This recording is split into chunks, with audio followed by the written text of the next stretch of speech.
எனக்கு என்னவோ தெரியல, எப்போதும் 1 மணிக்கு தான் மேடை கிடைக்குது. எல்லாருக்கும் பசிக்கிற நேரத்தில் மேடை கிடைக்குது. இருந்தாலும் வந்த வேலையை செஞ்சிடணும்ல, அதை கரெக்டாக செய்யணும். டாக்டர் ஆர்கே கலை மற்றும் அறிவியல் கல்லூரியின் ஒரு மனம் இரு சுடர் பெருவிழா ஆண்டு விழாவிற்காக அழைத்தமைக்கும் இந்த வாய்ப்பை வழங்கியமைக்கும் முதலில் நன்றியோடு என் வணக்கத்தை உரித்தாக்குகிறேன். கல்லூரியின் முதல்வர் டாக்டர் ஜி மோகனசுந்தர், முதுகலை ஆங்கிலம் 2ஆம் ஆண்டு முன்னிலை விருந்தினர் அறிமுக உரை வழங்கிய செல்வி சோபனா மற்றும் முன்னிலை உரை வழங்கிய தாளாளர் ஸ்ரீ விவேகானந்தா IAS அகாடமியைச் சேர்ந்த திரு சி ராமமூர்த்தி அவர்கள், வாழ்த்துரை வழங்கிய தாளாளர் டாக்டர் GS குமார், செயலாளர் இன்ஜினியர் என் கோவிந்தராஜு, துணைத் தலைவர் டாக்டர் டி மணிவண்ணன், துணைத் தலைவர் டாக்டர் பி திருஞான சம்பந்தம், துணைத் தலைவர் மிஸ்டர் KPRP ரவி மற்றும் இந்த விழாவிற்கு கண்டிப்பாக வர வேண்டும் என்று மற்றொரு விழாவில் நான் மேடையில் பேசி முத்தமிழ் மன்ற விழா வாணியம்பாடியில் பேசிவிட்டு இறங்கியவுடன் என்னை அழைத்த உங்களுடைய தலைவர் டாக்டர் K மகுடமுடி அவர்கள் மற்றும் தலைமை விருந்தினர் அறிமுக உரை வழங்கிய முதுகலை தமிழ் 2ஆம் ஆண்டு மாணவி திருமதி சுபலக்ஷ்மி மற்றும் என்னுடன் இங்கு சக விருந்தினர் மேடையை பகிர்ந்து கொள்ளக்கூடிய சிறப்பு விருந்தினர் தோழர் தமிழ் எழுத்தாளர் மற்றும் விழிப்புணர்வு பேச்சாளர் கார்த்திக் மற்றும் மகிழ் விருந்தினராக பல்குரல் வித்தகரான நகைச்சுவை வித்தகர் திரு ஹரிதேவா, யாருடைய பேரையாவது விட்டிருந்தா மன்னிச்சிருங்க, மற்றும் நகைச்சுவை நடிகர் இயக்குனர் பல்குரல் கலைஞர் திரு ஹரிதேவா மற்றும் துணை முதல்வர் நன்றியுரை ஆற்ற இருக்கிற திரு டாக்டர் ஜான் விக்டர், அனைவருக்கும் வணக்கம். அதைவிட காலையில ரயில்வே ஸ்டேஷன்லேருந்து இப்ப வரைக்கும் என்னை உபசரிக்கக்கூடிய அத்தனை நல் உள்ளங்களுக்கும் வணக்கம். இங்க டெலிஸ்ட்ரீமிங் வசதி செய்து கொண்டிருக்கிற, மற்ற தொழில்நுட்பத்தில் பங்கேற்ற, அப்புறம் கலையில மிக சிறப்பாக பங்காற்றிய அத்தனை பேருக்கும் என் வணக்கத்தை உங்களுடைய கரவொலியின் மூலம் சமர்ப்பிக்கிறேன். வந்திருக்கக்கூடிய பெற்றோர்களுக்கும், நான் ஒரு கிராமப்புற பின்னணியிலிருந்து வந்த மாணவிங்கிறத இங்கே சொன்னாங்க, ரொம்ப அழகாக சொன்னாங்க. எனக்கு என்னுடைய ப்ரொஃபைலை படித்ததுக்கப்புறம் நிறைய பேச வேண்டியது இருக்கே, டைம் வேறு ஆச்சு, ப்ரொஃபைலை இவ்வளோ நேரம் படிக்கிறாங்களே அப்படின்னு யோசித்தேன். அதுக்கு முன்னாடி ஒரு 10 கேள்விகள் மட்டும் இருக்குது. அந்த கேள்விக்கு நீங்கள் கையை தூக்குனா போதும். ஃபர்ஸ்ட் ரவுண்டில் நம்மலாம் ரவுண்டு கட்டி அடிக்கிற ஆள், அந்த மாதிரி தான். முதல் தலைமுறை பட்டதாரி எத்தனை பேர்? கை தூக்குங்க. முதல் தலைமுறை பட்டதாரிகள் சிறப்பு. விவசாய குடும்பத்திலேருந்து வந்தவங்க எத்தனை பேர்? சிறப்பு, என் இனமடா அப்படின்ற மாதிரியே இருக்கு எனக்கு. சூப்பர். எத்தனை பேர் யூடியூப்ல தனியா யூடியூப் வச்சிருக்கீங்க, விளாக் வச்சிருக்கிறீங்க? YouTube vlog வச்சிடலையா? என் டிபார்ட்மெண்ட்ல வேலை பார்க்குற பையன் செலக்ட் ஆனதே அவர் விளாக் வச்சிருந்துதான். உங்களுடைய சீனியர் யுனிஸ் மேடம் எல்லாம் இருக்காங்க, பிரின்சிபல் இருக்காங்க. இப்படி ஓப்பனா கேட்குறீங்களே, நாங்களே அவங்கள பிளாக் பண்ணிட்டு தான் சோசியல் மீடியாவில் இயங்குறோம், அதானே? இதெல்லாம் நமக்கு தெரிஞ்ச விஷயம் தானே. எத்தனை பேர் லிங்க்டின்ல அக்கௌண்ட் வச்சிருக்கீங்க? சூப்பர். இத்தனை பேர் லிங்க்டின்ல பசங்க கை கம்மியா இருக்கே, பொண்ணுங்க கை அதிகமா இருக்கே, செம. லிங்க்டின்ல இது வரைக்கும் அக்கௌண்ட் இல்லாதவங்க இன்னைக்கு போய் ஃபர்ஸ்ட் லிங்க்டின்ல அக்கௌண்ட்டை ஓபன் பண்ணுங்க. காரணமாக தான் சொல்கிறேன். இப்போ இங்கே வாசிச்சாங்கல்ல நிறைய சர்வதேச சான்றிதழ்கள். உங்களுடைய தலைவர் கூட டாக்டர் என்கிட்ட கேட்டாங்க, நீங்கள் எப்போ தூங்குவீங்க, எப்போ படிப்பீங்க, எப்போ சாப்பிடுவீங்க அப்படின்னு கேட்டாங்க. நான் அதுக்கு உங்கள் முன்னாடியே பதில் சொல்கிறேன் டாக்டர் அப்படின்னு சொன்னேன். நேற்று கரெக்டாக எனக்கு 12 மணிக்கு ட்ரெயின். 12 மணிக்கு ஏறி உட்காந்து மொபைல் ஆஃபீஸ்க்கு, அந்த இன்னொரு மொபைல் அங்கே வச்சுருக்கேன்ல, அது ஆஃபீஸ் மொபைல். 40 குரூப் ஆஃபீஸ் குரூப்பே இருக்குது. டிஜிட்டல் எலெக்ஷன் ஒரு குரூப் இருக்கு, அந்த குரூப்ல வந்து விழுவுது. சரியா 12 மணிக்கு காங்கிரஸ் உடைய வேட்பாளர் பட்டியல் வெளியீடு அப்படின்னு. இப்போ என்ன பண்ணணும்னா 11 மணிக்கு தம்பிகள், உங்களை போன்ற தம்பிகள் லாக் அவுட் பண்ணிட்டாங்க, செகண்ட் ஷிஃப்ட் முடிஞ்சு. டிஜிட்டலுங்கிறது என்ன, உடனுக்குடன் செய்தியை வழங்குறது தானே. ஆனால் அந்த நியூஸை நான் நைட்டு போடணும். காலையில் நான் 6 மணிக்கு ஷிஃப்ட்டுக்கு வந்து போட்டால் அதுக்கு முன்னாடி காம்படிட்டிவ் போடுவாங்க. அந்த செய்தி, ஒரு எலெக்ஷன் செய்தியை உடனே வழங்குறது தானே ஒரு பத்திரிகையாளருடைய வேலை. 12 மணிக்கு வீட்டில் ஒரு தம்பியை எழுப்பி, தம்பி நீ கிராஃபிக்ஸ் பண்ண கார்டு போடுறதுக்கு, இன்னொரு ஆஃபீஸ் மொபைல் வச்சிருக்கிற தம்பிட்ட நீ ஃபேஸ்புக்லையும் இன்ஸ்டாகிராம்லையும் போட்டுரு. இதை நான் சொல்லலை, அவங்கவுங்களே அவங்கவுங்க ஒர்க்கை எடுத்துக்கிட்டாங்க. வந்துட்டீங்கன்னா நீங்களும் அப்படி அடாப்ட் ஆயிடுவீங்க அதுக்குள்ள. அதுக்கப்புறம் என் கையில் இருக்க மொபைலில் ட்விட்டர் லாகின் இருக்கு. நான் ட்ரெயின்லேயே நெட்வொர்க் கிடைச்சதுன்னா 6 கேண்டிடேட் அனௌன்ஸ் பண்ணிட்டாங்க. 6 கேண்டிடேட் கார்டையும் நீங்கள் ரெடி பண்ணுங்க. நைட்டு எங்கெல்லாம் நெட்வொர்க் கிடைக்குதோ அங்கெல்லாம் நான் அப்லோட் பண்ணிடுறேன். அப்படி இல்லைன்னா இல்லைன்னா ஒரு ஆள் ஆஃபீஸ்க்கு வரணும். ஒரு பையன் வீட்டிலேருந்து கிளம்பி வந்து ஆஃபீஸில் போடுற டைம் கூட அதிகம். அதுக்காக இப்படி ஒரு பேச்சுவார்த்தை நடத்தி ட்ரெயின்லேயே அப்லோட் பண்ணிட்டு தான் அதுக்கப்புறம் நார்மலாக நியூஸ் பார்த்துட்டு வந்தேன். தூங்கினேன்னு சொல்ல மாட்டேன், நியூஸ் தான் பார்த்துட்டு வந்தேன். இங்கே வந்து தான் தூங்கினேன். டாக்டர் தான் ஃபோன் பண்ணி எழுப்புனாங்க என்ன, உண்மையாக சொல்லணும்னா. இப்படி தான். அதாவது எதுக்காக இதை சொல்கிறேன்னா, எலெக்ஷன் டைம்னு இல்லை, சாதாரண நாளில் கூட இந்த மாதிரி தான் நாங்கள் வேலை பார்ப்போம். எங்களுடைய வேலை இப்படி தான். ஒரு பத்திரிகையாளருடைய வேலைங்கிறது ஒரு 9 to 5 ஜாப் மாதிரி உங்களால் அடக்கவே முடியாது. நான் பத்திரிகை துறைக்கு நீங்கள் வரீங்கன்னு சொன்னால் முதல்ல உங்களை 24 மணி நேரமும் ஒப்பு கொடுக்க, அப்போ இந்த quality time, quality of life அப்படின்லாம் இருக்குல்ல மேடம், அதுக்கு எதிரானவங்க இல்லையா? நீங்கள் 24 மணி நேரம் முழுவதுமே இதுக்காக ஒப்பு கொடுக்க சொல்றீங்க, எல்லா இடத்துலையும் போய் பேசுறீங்க, குவாலிட்டி ஆஃப் டைம் முக்கியம் அப்படின்னா நீங்கள் உங்கள் வேலையில் அர்ப்பணிப்பாக இருந்தால் தான் குவாலிட்டி ஆஃப் டைமே உங்களால் கொடுக்க முடியும். அதற்கு நீங்கள் எப்போதும் உங்களை தயார்படுத்திக்கணும் அப்படிங்கிறது தான் அதில் ரொம்ப முக்கியமான ஒன்று. இங்கே எத்தனை பேர் பத்திரிகை துறைக்கு வரலான் இருக்கீங்க? கை தூக்குங்க. சிறப்பு, வாழ்த்துக்கள். நீங்கெல்லாம் இதற்கு ஒப்பு கொடுக்க அவங்கள தயாராகிக்கங்க. இதை நான் பயமுடுத்துறதுக்காக சொல்லலை. ஐயையோ என்னப்பா நேரங்காலமே இல்லாமல் வேலை பார்க்கணுமா அப்படின்னு. எந்த நேரத்தில் என்ன செய்தி நமக்கு வருதுன்னே தெரியாது. அதற்கு நீங்கள் தயாராகிக்கணும். அப்போ ஆண்களுக்கு வந்து இப்போ நான் வந்து இங்கே வந்திருக்கிற ஸ்டூடெண்ட்ஸ் இருக்கீங்க இல்லையா, நீங்கள் அப்படியே ஃப்ரெஷராக உள்ளே வருவீங்கல்ல. உள்ளே வந்தோடனே உங்களுக்கு வந்து அப்படியே ஆஃபீஸ்னால் வேற ஒரு அட்மாஸ்பியரில் இருக்கும். நம்ம போனோன்னா அப்பா இவ்வளோ நாள் படி நாங்கள் இனி படிக்கவே தேவையில்லை அப்படின்னு நினச்சிட்டு பத்திரிகை துறையில் எந்த துறைக்கு போனீங்கனாலுமே உங்களால் இனிமேலுக்கு நீங்கள் உங்களால் சர்வைவே பண்ண முடியாது. சக்சீடெல்லாம் அப்புறம் சர்வைவே பண்ண முடியாது. அதுக்கு ஃபஸ்ட்டு டெய்லி உங்கள் துறை சார்ந்து அப்டேட் பண்ணிக்கணும். அது ரொம்ப ரொம்ப முக்கியம். இன்னைக்கு ஆர்டிஃபிஷியல் இன்டெலிஜென்ஸ் இந்த இந்த கேம்பஸ்குள்ளே எத்தனை சேர் இருக்குன்னு நீ உட்காந்து மேனுவலாக நீங்கள் என்னன்னு தேவையில்லை. ஒரே ஒரு ஃபோட்டோ ஸ்னாப் அது கவுண்ட் பண்ணி கொடுக்க ஒரு டூல் இருக்குது. இப்படி ஆர்டிஃபிஷியல் இன்டெலிஜென்ஸில் அவ்வளோ வளர்ச்சி இருக்குது. இதெல்லாம் நீங்கள் தெரிஞ்சுக்கணும்னா அகாடமியை தாண்டி வெளியில் போய் படிக்கணும். வெளியில் போய் எங்கே படிக்கணும் அப்படின்னு கேட்டால், எங்கே போய் நாங்கள் படிக்கிறது, நாங்கள் ஒரு கிராமம், நீங்கள் சிட்டிக்குள்ளே இருக்கீங்க அதனால சொல்கிறீங்கன்னா வாய்ப்பே கிடையாது. அந்த லிங்க்டின்ல ப்ரொஃபைல் உருவாக்குங்கன்னு சொன்னேன் இல்லையா, லிங்க்டின்ல தான் உங்களுக்கு அகாடமியை தாண்டி படிக்கக்கூடிய அத்தனை விஷயங்களும் அதில் இருக்குது. நீங்கள் உங்களில் எந்த துறையை நீங்கள் யூடியூபர் ஆகணுமா, அதுக்கு நிறைய சக்ஸஸ் ஃபார்முலா இருக்குது. அவங்க என்னென்னலாம் படிக்கணும், யூடியூபை எப்படி வந்து சக்ஸஸிவாக யூஸ் பண்ணிக்கணும், இன்ஸ்டாகிராமை எப்படி நீங்கள் வந்து சக்ஸஸிவாக யூஸ் பண்ணிக்கணும் அப்படிங்கிறதுக்குனே கூகுள் நியூஸ் இனிஷியேட்டிவ்ஸில் அவ்வளவு கோர்சஸ் இருக்குது. மெட்டாவில் அவ்வளவு கோர்சஸ் இருக்குது. எல்லாமே ஃப்ரீ கோர்சஸ். நான் சொல்கிறது எல்லாமே. இதுக்கெல்லாம் காசு எங்கள் வீட்டில் கொடுக்க மாட்டாங்கன்னா இல்லை, உங்களுக்கு நேரம் இருந்தால் போதும். 3 மணி நேரத்தில் ஒரு சர்டிஃபைடு கோர்ஸ் முடிக்கலாம். அதற்கு அவ்வளவு தரவுகள் இருக்கு. இது எல்லாமே ஆன்லைன்ல உங்க எல்லார்கிட்டையும் இப்படி ஒரு ஸ்மார்ட் போன், ஒரு ஆண்ட்ராய்டு போன், ஐபோனை விடுங்க, ஒரு ஆண்ட்ராய்டு போன் இருக்கும். மினிமம் 10,000 ரூபாய் போன் உங்க கையில எல்லார் கையிலையும் இருக்கு. அதுலயே அவ்வளவு விஷயங்கள் இருக்கு. நீங்க அதாவது 10 பேர் வராங்க, 10ல் ஒருத்தரா நீங்க எப்படி மாற போறீங்க? நம்ம வந்து 1000 பேரோட போட்டி போட போறோமா, 10ல் ஒருத்தரா நாம இருக்கிறோமா அப்படிங்கிறது. என்னோட லிங்க்டின் ப்ரொஃபைல்ல போய் பாத்தீங்கன்னா நான் திரும்ப திரும்ப சொல்ற அதே வார்த்தை தான். Be in priority, not a choice. நீங்க வந்து சாய்ஸா இருக்காதீங்க. பரவாயில்ல அந்த பையன் இல்லை, இந்த பையனை எடுத்துக்கலாம், அந்த பொண்ணு இல்லை, இந்த பொண்ணை எடுத்துக்கலான்னு இருக்காதீங்க. நீங்கள் அந்த இடத்த வேற யாராலையும் நிரப்ப முடியாது. நீங்க தான் நிரப்ப முடியுங்கிற இடத்துக்கு உங்களை தகுதிப்படுத்திக்கோங்க. அதுதான் வந்து பி இன் ப்ரையாரிட்டி. நீங்கள் உங்களை தகுதிப்படுத்திக் கொள்றது. சார் முனைவர் பேசும்போது அறிமுக உரையில் சொன்னாங்க, பெண்களுக்கு கல்வி பாதுகாப்பு அப்படின்னு சொன்னாங்க.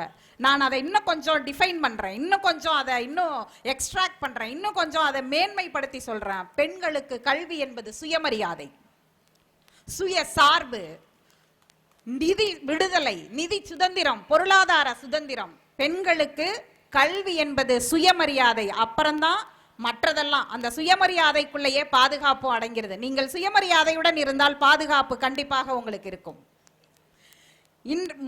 போன தலைமுறைக்கு முந்தைய தலைமுறை அதாவது போர் நடந்த அரசனுக்கு அதாவது ஆலோசனைக்குரிய இடங்கள்ல பெண்கள் இருந்திருக்கிறாங்க.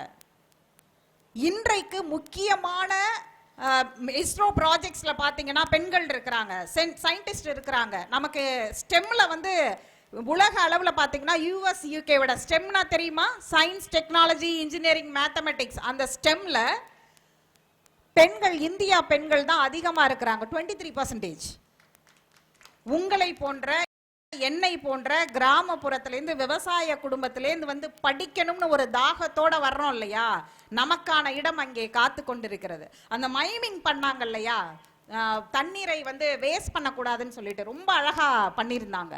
அதாவது கடைசியாக அவங்க சொன்ன மெசேஜ் இருக்குல்ல, அது ரொம்ப விவசாய தற்கொலை, அது ஒருவேளை விவசாய குடும்பமா இருக்கிறதுனால நம்ம எல்லாரோடய அதை அட்டாச் பண்ணிக்கக்கூடிய ஒன்றும் கூட இன்றைக்கு பெரிய பேசு பொருளாகாம இருக்கு. ஆனா இங்க உட்காந்து தான், ஏன்னா டேட்டா, ஒரு பத்திரிகையாளர் டேட்டாவை கரெக்டா சொல்லணும், தப்பா சொல்லிடக்கூடாது. அதுக்காக நான் டேட்டாவை செக் பண்ணேன். டேட்டானா நான் சொந்தமாவோ இல்ல பத்திரிகையாளர்கள் சொல்ற டேட்டா இல்ல, என்சிஆர்பினா தேசிய குற்றவியல் ஆவண காப்பகம் சொல்லக்கூடிய டேட்டா. கடந்த 10 ஆண்டுகள்ல 1,634 விவசாயிகள் இறந்திருக்கிறார்கள், தற்கொலை செய்திருக்கிறார்கள்.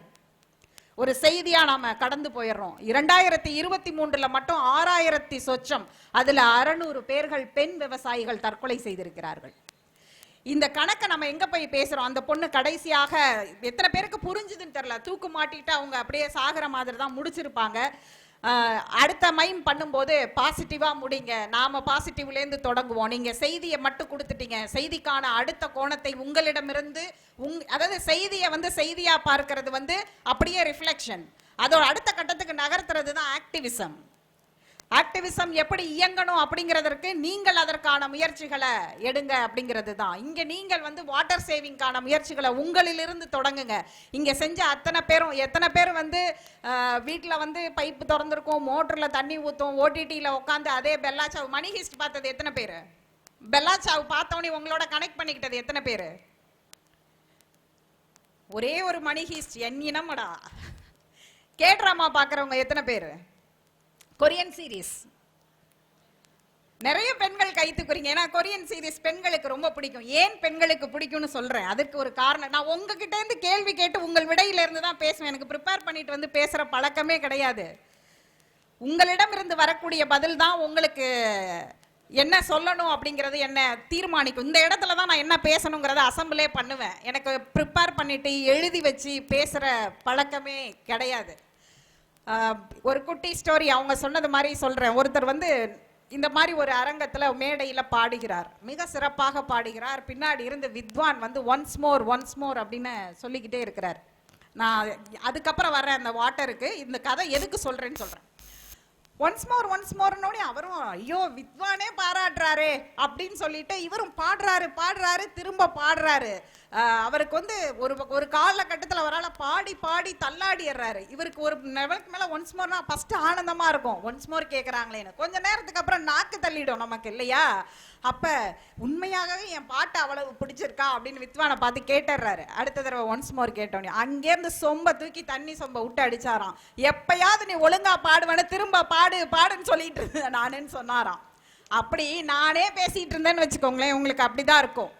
உங்களுடைய ரியாக்ஷன் தான் என்ன அப்படின்னு. ஏன் பெண்களுக்கு கொரியன் சீரீஸ் பிடிக்குது அப்படிங்கிறத ஒரு மனம் இரு சுடர் அப்படிங்கிற அந்த கான்செப்டுக்குள்ள நான் கொண்டு வரேன். கொரியன் அப்படிதான் இருக்குமா? நானும் நிறைய கொரியன் வெப் சீரிஸ் பார்ப்பேன். இதுக்கு எங்க நேரம் கிடைக்குதுன்னு கேட்காதீங்க. இதுக்கும் நேரம் வந்து டிராவல்ல தான் பார்ப்பேன், அந்த மாதிரி தான் பார்ப்பேன். ஃப்ளைட்டில் 3 மணி நேரம் டவுன்லோட் பண்ணிடுவேன் ஐயோ அப்படின்னு. நேற்றுக்கும் நான் வந்து இப்போ marry my husband, queen of டியர்ஸ்னு 2 வெப் சீரிஸை டவுன்லோட் பண்ணிட்டு தான் ட்ரெயினே ஏறினேன். ஆனால் அதுக்கு நேரம் இல்லை, அது வேற விஷயம். இன்னைக்கு நைட்டு போகும்போது பார்த்துருவேன். அப்போ ஏன் கொரியன் சீரியஸ் பெண்களுக்கு பிடிக்குது? உண்மையாகவே கொரியாவில் பெண்களை இப்படி தான் கொண்டாடுறாங்களா? அப்படியே ஆண்கள்லாம் பெண்களை இந்த தாங்குறாங்க, அவ்வளவு ஜெண்டர் சென்சிட்டிவாக இருக்காங்க அப்படின்னு போய் பார்த்தா ஒரிஜினல் டேட்டா வேற மாதிரி இருக்கு. நியானாவுடைய கோபிநாத்துடைய யூடியூப்பை பார்த்தீங்கன்னா அவர் கொரியாவில் போயிட்டு என்னப்பா நான் பார்த்துட்டு வந்த கொரியன் வெப் சீரிஸ்க்கும் இங்கே நடக்கிறதுக்கும் சம்மந்தமே இல்லையாப்பா அப்படின்னு சொல்லியிருப்பாரு, ஒரு விளாக்ல சொல்லியிருப்பாரு. உண்மையா அப்படிதான், அங்க வேறு மாதிரியான உலகம். ஆனால் அந்த உலகை மாற்றுவதற்கு இன்னைக்கு அவங்க சக்சஸ் ஆக்குறது எப்படி? பெண்களும் ஆண்களும் சமம்ங்கிற பாலின சமத்துவத்துல நிறைய வெப் சீரிஸ் எடுக்கிறாங்க. நிறைய சின்ன சின்ன மைனூட் டீடைல்ஸ் இருக்கும் அதுல பாத்தீங்கன்னா. எப்படி வந்து எந்த இடத்துல பெண்களுடைய சுயமரியாதையை எந்த இடத்துலயும் ஆண்கள் விட்டு கொடுக்க கூடாது அப்படிங்கறதெல்லாம் வந்து பெண்களுக்கு எப்படி பாதுகாப்பா இருக்கணும், ஒரு பெண்ணை எப்படி ஒரு ஆண் பார்க்கணும் அப்படிங்கிற மாதிரியான ஜெண்டர் சென்சிட்டிவ் கண்டென்ட். அதனாலதான் பெண்களுக்கு வந்து ரொம்ப வந்து web series, Korean serious, C drama, Chinese web series ரொம்ப பிடிக்குது. அதை ஏன் இங்க சொல்றேன்னா, இரு சுடர்ங்கிறதற்கு உங்கள் கல்லூரி வைத்திருக்கக்கூடிய அந்த முழக்கமானது அல்லது கேப்ஷன் ஆனது வந்து பாத்தீங்கன்னா ஒழுக்கம் நுண்ணறிவு. ஆனால் இங்கே வந்து இது ஒரு கோ எஜுகேஷன் கல்லூரிங்கும் போது இது இரு சுடர்ங்கிறது ஆண்களும் பெண்களும் ஒருவரை வருத பாலின ரீதியாக புரிந்து கொள்ற பாலின சமத்துவம் தான் அந்த இரு சுடர். அது இரண்டும் வெற்றி பெறும் பொழுது ஒரு மனதாக நீங்கள் வெற்றி பெறுகிறீர்கள். அப்படிதான் இதை பார்க்கணும். ஏன்னா இன்னைக்கு இருக்கக்கூடிய முக்கியமான பிரச்சனைகள், பெண்களுக்கு எதிராக நடக்கக்கூடிய வன்முறைகளுக்கான ஆரம்ப புள்ளி நம்ம வீட்ல இருந்து தொடங்குது. நம்ம வீட்ல என்ன பண்ணுவோம், குழந்தைக்கு நம்ம பார்க்குற அட்வர்டைஸ்மெண்ட்ஸ் எல்லாம் பாருங்களேன். இன்னைக்கு நிறைய அட்வர்டைஸ்மெண்ட்ஸோட காலங்கள் மாறி இருக்கு. டைட்டன் மாதிரியான வாட்சஸ் விளம்பரங்கள் வந்து திருநங்கைகள் உட்பட அவங்க வாட்சை கட்டுறாங்க, எல்ஜிபிடிக்கு சமூகத்தினர் உட்பட அவங்க வாட்சை கட்டுறாங்க அப்படிங்கிற மாதிரி விளம்பரங்களை நீங்க பாப்பீங்க. நம்ம ரிமோட்டை நாங்க எங்க விளம்பரம் பார்க்குறோம், நாங்க ரிமோட்டை மாத்திடுவோம், அடுத்த சேனல் போயிடுவோம். அப்படின்னா இப்பெல்லாம் தப்பிக்கவே முடியாது. யூடியூப்க்கு போனீங்கன்னா நான் ஸ்கிப்பபிள் ஆடு தான். ரசலோட ஒரு ஷார்ட்டை பார்த்துட்டு வந்து ரீகேப்ல பார்க்கலாம்னா 10 ஆடு வருது. 3 ஷார்ட்டை பார்க்கறதுக்கு நம்ம 30 ஆடு பார்க்க வேண்டியதா இருக்கு. நான் ஸ்கிப்பபிள் ஆடா பார்க்க வேண்டியதா இருக்கு. தப்பிக்கவே முடியாது. நான் பிரீமியம் சப்ஸ்கிரைப் பண்ணி வச்சிருக்கேன் அப்படின்னு சொன்னீங்கன்னா மட்டும் தப்பிச்சிடலாமா என்ன? 34 கோடி பேர் நேற்றுக்கு ஜியோவில் Chennai super kings IPL real time audience பார்த்துருக்காங்கல்ல. நான் கண் கூட பார்த்தேன். ஜியோவில் மேலே எத்தனை பேர் இந்த நம்பர் ரேஸ்க்குள்ளே ஓடுறீங்க? என் யூடியூப்ல இவ்வளோ வந்துருச்சு, என் இன்ஸ்டாகிராமுக்கு 100 லைக் வந்துருச்சு, என் ஃபேஸ்புக்கு 1000 லைக் வந்துருச்சு. இன்றைக்கு இருக்கிற தலைமுறைக்கு இருக்கிற பெரிய பியர் ப்ரெஷர் நம்பர் ரேஸ்க்கு பின்னாடி ஓடுறது. நீங்கள் நம்பர் ரேஸ்க்கு பின்னாடி ஓடுறதுங்கிறது உங்களை அடமானம் வைப்பதற்கு. இங்கே சார் சொன்னாங்க கண்ணாடியில் வந்து வாழ்க்கையை கடிகாரம் ஓடும்போது உங்க வாழ்க்கை ஓடுதுன்னு. நீங்க ஆனா என்ன பண்றீங்கன்னா வாழ்க்கையை விட்டுட்டு நம்பர் ரேஸ் பின்னாடி இன்னைக்கு நிறைய பேர் ஓடி போய் தன்னுடைய வாழ்க்கையை தொலைத்தர்றாங்க. சமீபத்தில் ஒரு சம்பவத்துக்காக ஒரு காவல்துறை பெண் அதிகாரி கிட்ட பேசிட்டு இருந்தேன். ஸ்கூல் சில்ட்ரன்ஸ்ல அதிகமாக கம்ப்ளைண்ட் ஆகுறது என்ன தெரியுமா? இன்ஸ்டாகிராம் தான் இன்னைக்கு வந்து டாப் கிரைம் ரேட்ல நம்பர் 1 சைட்டா இருக்கு. மெட்டா வந்து என் மேல வந்து கேஸே போடுவாங்க, நீ வந்து ஒரு டிஜிட்டல் ஹெட்டா இருந்துக்கிட்டு இதை போய் சொல்றியா. ஆனால் உண்மையை நாம் சொல்லி தான் ஆகணும். நமக்கு வந்து ஒரு பெரிய வெளி. நாங்க இப்ப 90s கிட்ஸ்க்கும் 2K கிட்ஸ்க்கும் என்ன பிரச்சனை தெரியுமா? எங்களுக்கு கிடைச்சதெல்லாம் உங்களுக்கு கிடைக்கலங்கிற பொறாமையில இதை பண்ணாத அதை பண்ணாதன்னு சொல்றீங்க அப்படிங்கிற ஒரு கான்செப்ட் வந்து ரொம்ப இதா எல்லாருமே சொல்லிட்டு இருக்கிறீங்க. அது அல்ல, நாங்கெல்லாம் அப்படி இருந்தோம் தெரியுமா, நாங்கெல்லாம் அப்படி இருந்த மாதிரி உங்களை 80s கிட்ஸ் 90s கிட்ஸ் மாதிரி இருக்க சொல்லலை. 2K கிட்ஸில் எந்த இடத்துல நம்பர் ரேஸை பார்க்கணும், எந்த இடத்துல நம்பர் தேவையில்லை, என் கண்டென்ட் நின்னா போதும் அப்படின்னு நிற்கணுங்கிற பகுத்தறிவு உங்களுக்கு இருந்துச்சுன்னா நீங்க ஒரு சக்சஸர். இல்லைன்னா நீங்க அந்த விட்டில் பூச்சி மாதிரி போய் அந்த ட்ராப்ல மாட்டிக்குவீங்க. அதனால ஃபேஸ்புக், இன்ஸ்டாகிராம் எல்லாத்தையுமே எப்படி யூஸ் பண்ணணுமோ அப்படி அளவா யூஸ் பண்ணுங்க. நான் ஒரு டிஜிட்டல் ஹெட் தான், எனக்கு நம்பர் வரணும், மானிட்டைசேஷன் வேணும். ஆனால் எத்தனை பேருக்கு ஃபேஸ்புக், இன்ஸ்டாகிராம் யூஸ் பண்றவங்களுக்கு அதோட கம்யூனிட்டி கைட்லைன்ஸ் தெரியும்? கம்யூனிட்டி கைட்லைன்ஸ்னா என்னன்னு தெரியுமா? இங்க எல்லாரும் யூஸ் பண்றீங்க தானே? நான் வேற்று கிரகத்துல பேசுற மாதிரியே இருக்கீங்க மக்களே. கம்யூனிட்டி கைட்லைன்ஸ்னு ஒன்று இருக்கும், தமிழ்லேயே கூட இருக்கும். நீங்கள் போய் ஃபேஸ்புக்கில் படிங்க. அதெல்லாம் தெரிஞ்சுக்கிட்டீங்கன்னா உங்களுக்கு நீங்கள் இதுக்கு எந்த துறை சார்ந்து வேலைக்கு போகிறதுனாலும் ரொம்ப ஈஸி. ஒரு உதாரணம் உங்களுக்கு சொல்கிறேன், ஃபேக்ட் செக்கிங் சம்மந்தமாக ஒரு உதாரணம். அதாவது நிவர் புயல் மழை வந்துச்சு சென்னையில், அதாவது 2017. அப்போ வந்து பார்த்தீங்கன்னா ஒரு லயன்மேன் தண்ணிக்குள்ள வந்து பயங்கரமா வந்து கஷ்டப்பட்டு போய் ஒரு மரம் விழுந்துருது போஸ்ட் கம்பத்துல. அந்த மரத்தை வந்து உயிரை பணைய வச்சு எடுத்து போட்டு அந்த பகுதிக்கு கரண்ட் கொடுக்குறாரு. இல்லைன்னா அந்த தண்ணிக்குள்ள அந்த போஸ்ட் கம்பம் அருந்து விழுந்தது தெரியாம நிறைய பேர் அந்த தண்ணியில இறந்துருக்கிற கூட சூழல் கூட இருந்துச்சு. இதை பார்த்த உடனே எத்தனை பேர் நாம வந்து உடனே ஃபார்வர்ட் பண்ணுவோம், கண்டினியூஸா எத்தனை பேருக்கு ஃபார்வர்ட் பண்ணுவோம்? இவ்வளவு சூப்பர் ஹீரோ, நம்மளுடைய ஹீரோ நமக்குள்ள இல்ல, அதோ அந்த லயன்மேன் தான் ஹீரோன்னு எத்தனை பேர் ஃபார்வர்ட் பண்ணியிருப்போம் இல்லையா? ஆனால் அந்த செய்திக்கு புதுச்சேரி முதலமைச்சர், அன்றைய முதலமைச்சர் வந்து ஒரு அந்த லைன்மேன் பேரை சொல்லி அந்த லைன்மேனுக்கு வந்து பரிசெல்லாம் அறிவிச்சிட்டாரு. அடுத்த நாள் வந்து ஃபேஸ்புக்ல வந்து ஃபேக்ட் செக்கிங்க்கு ஒரு ரெட் ஃபிளாக் கொடுத்துட்றாங்க. அந்த ரெட் ஃபிளாக் கொடுத்துட்டாங்கன்னா, நீங்க ஒரு தவறான செய்தியை போட்டிருக்கீங்கன்னு சொல்லி ரெட் ஃபிளாக் கொடுத்துட்டாங்கன்னா, நாம என்ன பண்ணுவோம், ஐயோ தப்பான செய்தி போட்டிருக்கோம் அப்படின்னு டெலீட் பண்ணிட்டோம்னா, டெலீட் பண்ணக்கூடாது. இதுக்குள்ள 2 விஷயம் சொல்றேன்.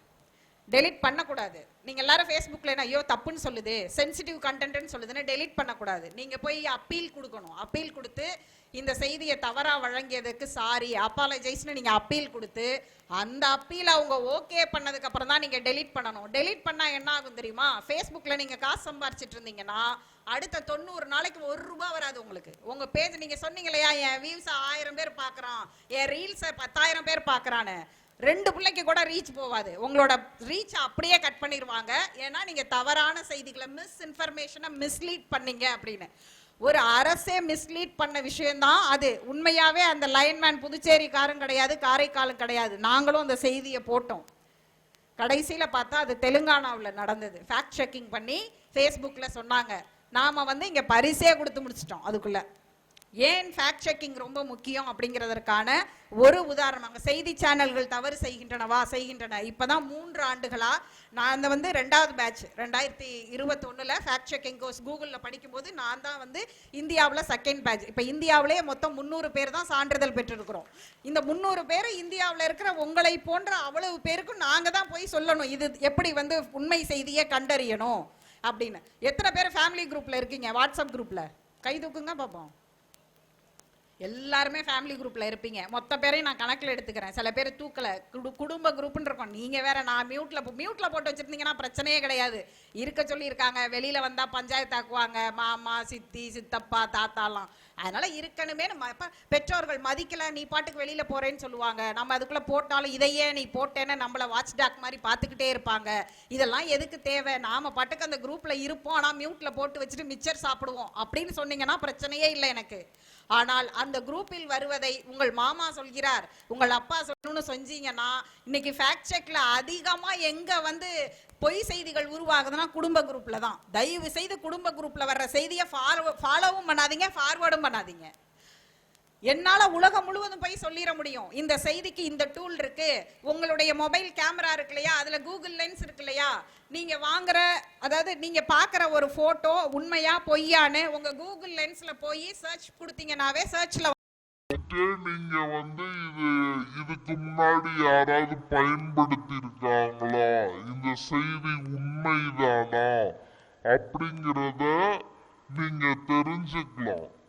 ஆனா நம்ம வாட்ஸ்அப் யூனிவர்சிட்டியில வர்ற எல்லா செய்தியையும் நம்பிட்டு உடனே இது நல்ல செய்தியா இருக்கு, அதை உடனே ஃபார்வர்ட் பண்ணுவோம். தமிழுக்கு உட்கார்ந்து இங்க வந்து அகழாய்வு செய்து வருஷத்தை கண்டுபிடிச்சிட்டு இருப்போம்.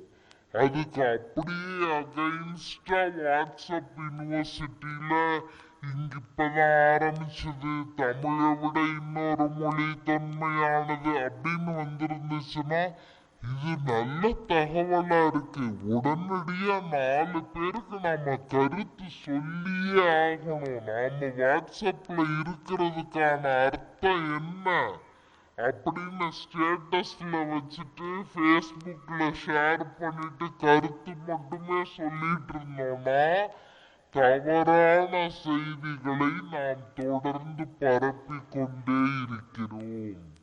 அதனால அந்த செய்தி சரியா தவறான்னு தெரிஞ்சுக்க கூகுள் லென்ஸ்ல இப்ப டெக்ஸ்ட் சர்ச் எல்லாம் வந்துருச்சு. ஆர்டிபிஷியல் இன்டெலிஜென்ஸ்ல நீங்க ஹிந்தியில இருக்கிற வேர்ட கூட அப்படியே டெக்ஸ்ட மட்டும் வேணா, நீங்க யாராவது ட்ரை பண்ணி பார்த்திருக்கீங்களா? அது கூகுள் லென்ஸ்ல ட்ராக் பண்ணி அப்படியே டிரான்ஸ்லேட் பண்ணி கொடுக்கும். ரொம்ப சாதாரண விஷயம் உங்க மொபைல்ல இருக்கிறது. காமர்ஸ் சைட் ரொம்ப வேணாம். இன்னைக்கு மேடம் கட்டிட்டு வந்திருக்க சாரி நல்லா இருக்குன்னு எத்தனை பேர் போட்டோ எடுத்து அது எந்த காமர்ஸ் சைட்ல கிடைக்குதுன்னு பார்த்திருக்கீங்க? பார்த்ததே இல்லையா? அமேசான் பிளிப்கார்ட்லாம் கள்ளக்குறிச்சியில கல்லம்பட்டிக்கே வந்துருச்சு. கள்ளக்குறிச்சிக்கு வந்திருக்கும். மாவட்ட தலைநகரம் வேற. இப்படியான ஒரு குழந்தையான நாளைக்கு இங்க நிக்கிறேன்னா அதற்கு பின்னாடி இருக்கிற ஒரு வரலாறு எனக்கு இன்னைக்கு இங்க வந்தோடனே அது ஞாபகம் வந்துச்சு. அதாவது ஒருங்கிணைந்த தஞ்சை மாவட்டமா இருந்தது. நாகப்பட்டினம், திருவாரூர்லாம் நான் மன்னார்குடி ஸ்கூல்ல படிக்கும் போது நான் அப்ப 9th ஸ்டாண்டர்டு. அப்ப தனியா அத மாவட்டமா பிரிச்ச உடனே மாவட்ட அளவுல ஒரு போட்டி வைக்கிறாங்க. கதையில ஒரு பிரியாக்கான்னு ஒருத்தவங்க என் கூட நான் ஹாஸ்டல்ல தான் ஃபுல்லா படிச்சேன். அந்த ஹாஸ்டல்ல அந்த அக்கா சொல்லுவாங்க, நீ நல்லா கதை சொல்ற, நல்லா பேசுற, நீ ஏன் சுகி இதுல போய் பார்ட்டிசிபேட் பண்ணக்கூடாது அப்படின்னு. என்னக்கா நாட்டுன்னு 2000ல எல்லாமே டெக்னாலஜியா மாறிடும் உலகம். ஒரு ரோபோன்னு வச்சுட்டு ரோபோ எதையெல்லாம் மாத்தும், கம்ப்யூட்டர் தான் எல்லாத்தையும் தீர்மானிக்க போகுது அப்படின்னு சொல்லி அவங்க ஒரு கதை எழுதுன்னு சொல்லியிருக்காங்க. அதுக்கு முன்னாடி நான் வந்ததே கிடையாது. பாய்ஸ் படிக்கிற ஸ்கூல்ல, மென்ஸ் ஸ்கூல்ல தான் நடந்துச்சு. ஃபின்லே மெட்ரிகுலேஷன் ஸ்கூல்னு ஒரு ஸ்கூலு. அங்க போய் நான் அந்த கதையை எழுதினதுல அந்த கதைய மாவட்ட அளவுல செகண்ட் பிரைஸ் எனக்கு கிடைத்த முதல் அங்கீகாரம் அது. அதுக்கப்புறம் தொடர்ந்து எழுதினேன் நானு. எந்த அளவுக்கு எழுதினேன் அப்படின்னா, அப்ப ஆனந்த விகடன்ல பாத்தீங்கன்னா நானும் விகடனும்னு பெரிய பெரிய எழுத்தாளர்கள் எல்லாம் அவங்களுடைய, அதாவது டைரக்டர்ஸ், நடிகர்கள் அவங்களுக்கும் விகடனுக்குமான பங்களிப்ப சொல்லிக்கிட்டே இருப்பாங்க. அப்ப கவிஞர் வைரமுத்து ஒரு முறை எழுதுறாரு. அதாவது இந்த மாதிரி ஒரு பேப்பர் இருந்துச்சுன்னா அந்த பேப்பருடைய இந்த பக்கத்துல எழுதிட்டு இந்த பக்கம் மை ஊறிடும் இல்லையா, இந்த பக்கம் நான் எழுதி அனுப்புவேன். ஒவ்வொரு முறையும் என்னுடைய கவிதை எல்லாம் ரிஜெக்ட் ஆயிட்டே இருந்தது. அப்போ ஒரு முறை எனக்கு திருப்பி அனுப்பப்பட்ட என்னுடைய கவிதையோட ஆனந்த விகடனுடைய ஆசிரியர் வாசன் ஒரு கடிதம் எழுதி வச்சிருந்தாரு. அந்த கடிதத்துல என்னன்னா, நீ நல்லா எழுதுற தம்பி, ஆனா இதை அச்சடிக்கிறதுக்கு கொஞ்சமாவது அதுல புரியுற மாதிரி அதை அப்படியே அச்சு வடிவத்துக்கு மாத்துறதுக்கு புரியுற மாதிரி இந்த பக்கம் உள்ளது பின்னாடி ஊறாம, பெண்ணுல ஊறாம எழுது தம்பி. ஒரு சாதாரண டெக்னிக் தான் இது இல்லையா? ஆனா அது தெரியாம அவ்வளவு அவர் திறமையால ரிஜெக்ட் ஆகல. ஒரு சாதாரண ஒரு சின்ன விஷயம் தெரியாம அத்தனை முறை கவிஞர் வைரமுத்துக்கு அது ரிஜெக்ட் ஆயிருக்கு. இத அவர் நானும் விகடனும்ல சொல்றாரு. உடனே நாம என்ன பண்ணுவோம், நாம ஒரு டெக்னிக்க புடிச்சிட்டோம். அடுத்து எடு இன்னும் பேப்பரை இந்த பக்கம் எழுதிட்டு பின்னாடி எழுதாத அப்படின்ற எல்லா முயற்சிகளும் செய்து பார்த்தேன். எல்லா முயற்சிகளும்.